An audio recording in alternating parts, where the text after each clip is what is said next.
we're learning about them. You got a ton of journalists like me who are reading in. I've lived in somewhat of awe of these men for over a decade in this business. As we learn the history, Mr. McLaughlin, let's begin this discussion with the SEALs about just a general qualification about how special these men are in terms of America's fighting force. Where do they rank? What makes them so special? I think what makes them special is superior discipline and dedication. I teach graduate students now, and every now and then I get a Navy SEAL in my class, either active duty or someone who's just left. And I'm always impressed, above all else, by their patriotism, their dedication, their esprit de corps, their commitment, and their discipline. I would emphasize discipline. The kind of training they undergo requires intense, unrelenting focus. They have to be trained in so many different things. They have to be trained in handling weapons. They have to be trained in cultures. They have to be trained in aircraft and techniques. And also, they have to have a quality of mind that is able to make split-second judgments and adjust to changes. Because, you know, as we have all said for years, usually your battle plan changes after the first contact with the adversary. So something is always going to go wrong. As it did in this case with the one helicopter that went down. They had to quickly adjust to that. So those are the kind of qualities that I have noticed in the ones that I've worked with and known over the years. And what is their ability to take on numerical superiority? One of the things we often hear about all special forces is their ability to be small in the face of a large number. But what do we know about the particular ability of Navy SEAL teams to take on superior numbers? Well, this is one of their qualities, the fact that they can bring lethal power to bear on a target that far exceeds the numbers of people who are involved, both through their weaponry and through their organization and their tactics. I think that's a primary quality they have. The other thing that I would emphasize about them as compared to the regular military is they usually operate with what we call very small footprint.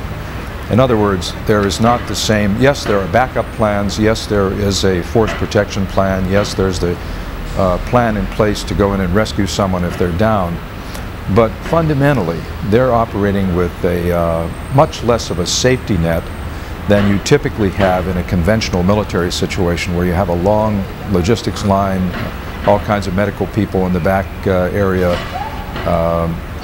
They are out there on the front line. And Mr. Baer, let me ask you, in terms of assessing what it takes to be a SEAL, if you start with 1,000 men who enter the armed forces and they want to be the best, how many will wind up a Navy SEAL? You know, I'd even go, just very few. Once I had the opportunity of being at a base where they were doing a live fire exercise. I didn't know what that was, but I observed the shoot house with the rubber walls. And what happened was that a couple of these guys came in with machine guns, and sitting around a table were 3 dummies and 3 instructors.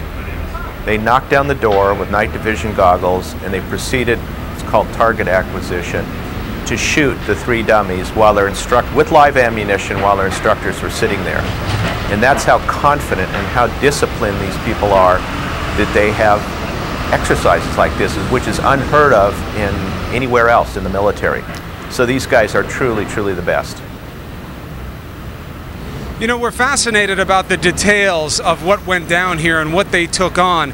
And then, in interviewing a couple of people who are very intimately involved with the Navy SEALs, they said, hey, don't blow this out of proportion because these guys do this all the time. Is that actually true? As phenomenal as what we hear they were up against with the chopper going down and being in the dark of night and nobody knowing where they are, that this is just another day at the office?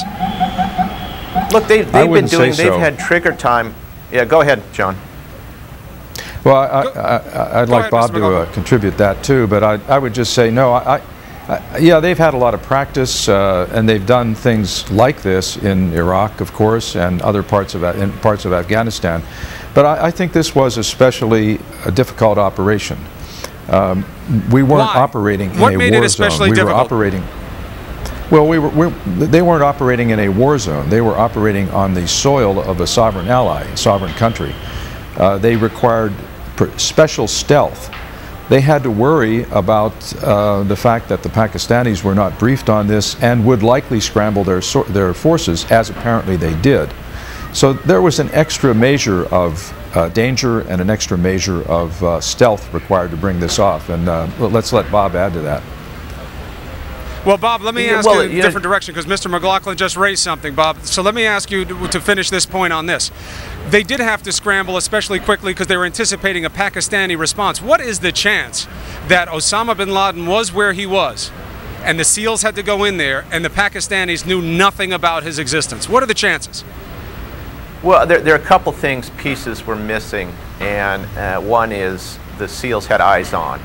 That's part of their training. You've got to have eyes on the target 24 hours in advance. Otherwise, the military will not go in. They learned in Desert One in Iran, it's too risky. They also, too, is they had to refuel those helicopters. They had backup aircraft in the air. I would imagine B-2s flying at a high altitude in case anything went wrong.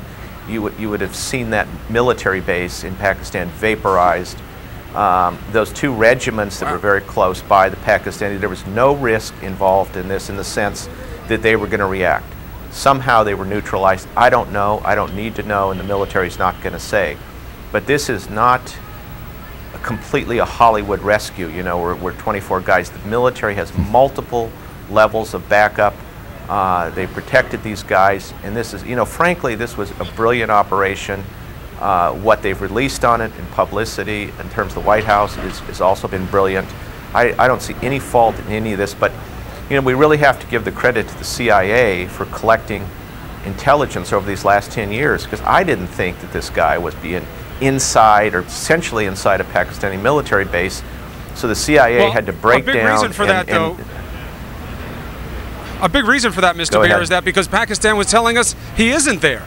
ISAF, President Musharraf, was saying he's not there. You'll never find him without us. Let us control this. You know, and then he winds up literally in the military's backyard. Coincidence?